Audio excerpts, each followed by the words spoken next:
But it's I definitely felt that with Yu-Gi-Oh. Mm-hmm. Because I think there was the trading aspect and kind of going back a little bit to buying power, right? When we were little and we were younger, we didn't. It's not like I could just go and swipe my card whenever I wanted something. Right.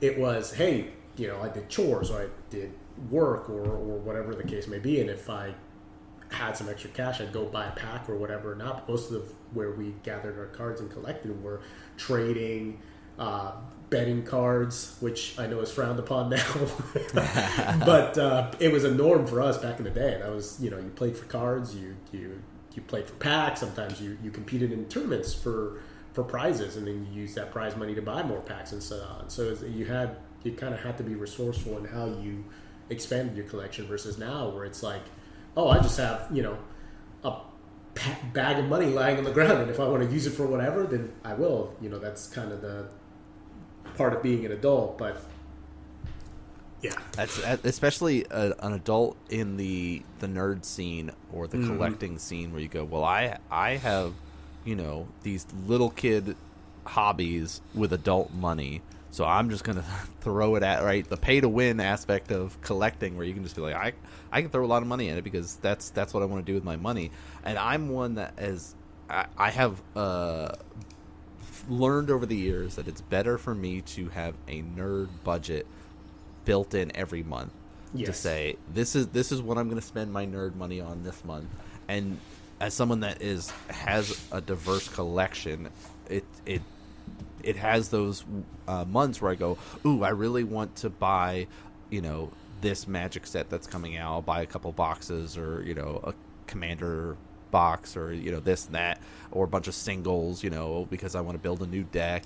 And then I go, oh, but I've got back into collecting manga, so I guess I'm going to spend my money buying a bunch of manga books this month instead of buying the magic cards, and then I'll buy magic cards next month or something. So it's like, it's for me, it's finding that balance of where to spend that money, because I have such a diverse collection that I do that. Like board games is another one, right? Both of us have yeah, a yeah, good board game collection, because it's so great to be able to get people together and play, and you start finding these games or these types of games that you like, and you go, oh, okay, well, what other types of games fit that genre that I'll start collecting and playing, so I can play these with other people. And I'm a big card game person, so it's like the deck building games, I love those, right?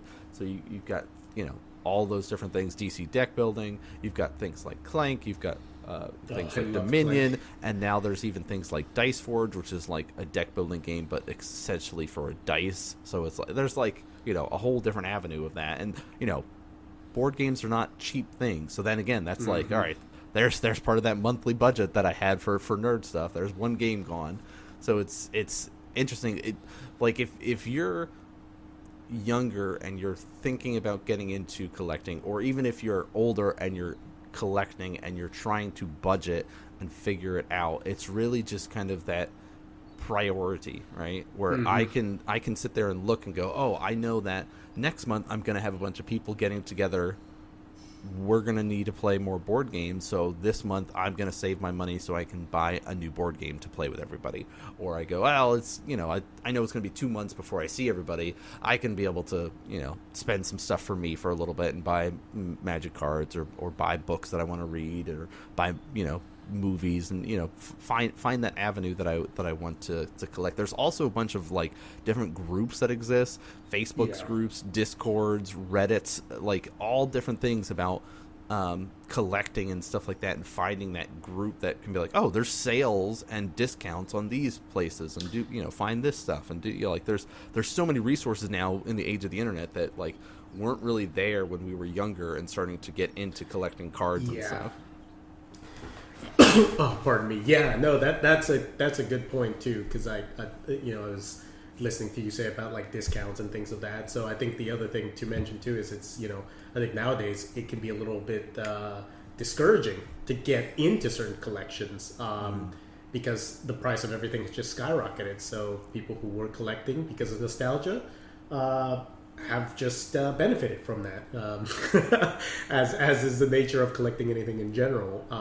But I think that's a very good point that I would say to anyone who's looking to get into Magic or collecting Gunpla or collecting whatever it is that you'd like to collect, as well as other hobbies. There's always discounts. There's always groups that you can join to kind of give you some hints on how to get into collection. For Magic, for example, there's a lot of starter decks and a lot of commander decks that get sold out if you're looking to get into Commander or any sort of other format that sure may not give you every single super powerful expensive card that you're going to need to win some regional tournament if that's what your intent is, but it's a good avenue to get started. Once you get enough of those decks, some tend to have some decent or powerful cards in there that are staples in a lot of different decks. So it really comes down to kind of what Nan was saying a little bit earlier, budgeting and planning. I think you could be as young as you want to be or as old as you want to be and start collecting and set yourself a budget and just be smart about it and enjoy it. That's the thing that I want to make sure that is the takeaway from, at least for me personally, from our discussion today, is the whole idea of collecting is enjoying it and having fun, looking at your collection and feeling joy, feeling pride, feeling something from that instead of, oh, I just spend more money. Enjoying what it represents for you and what you intend behind it.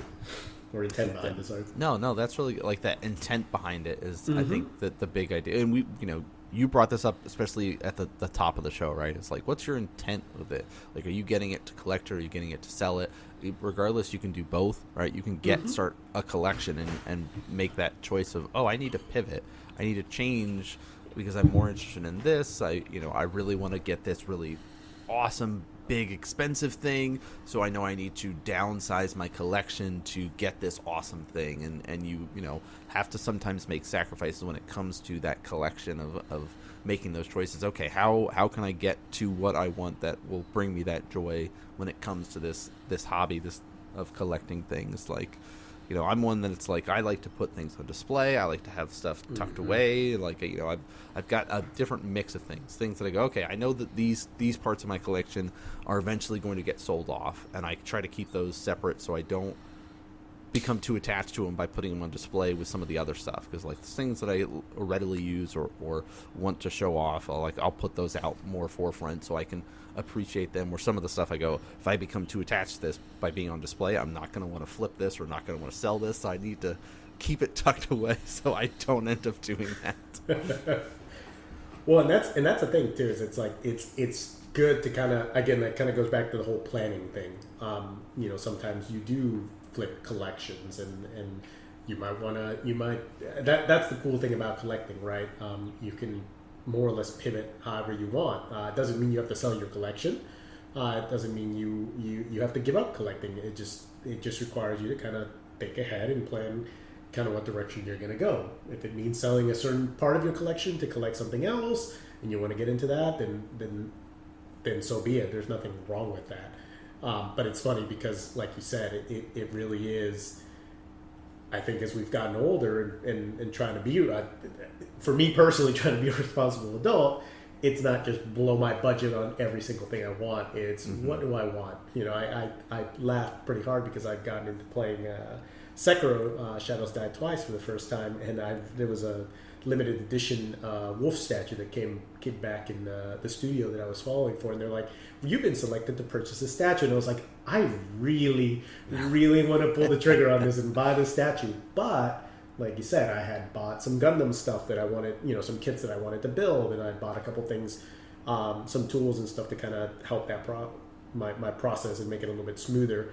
So I held off and was like, if it comes back again someday, cool. If not, at some point, if I want it bad enough, I'll hunt it down and find it from someone else who's taking care of it and enjoying it as much as I'll hopefully enjoy it as well.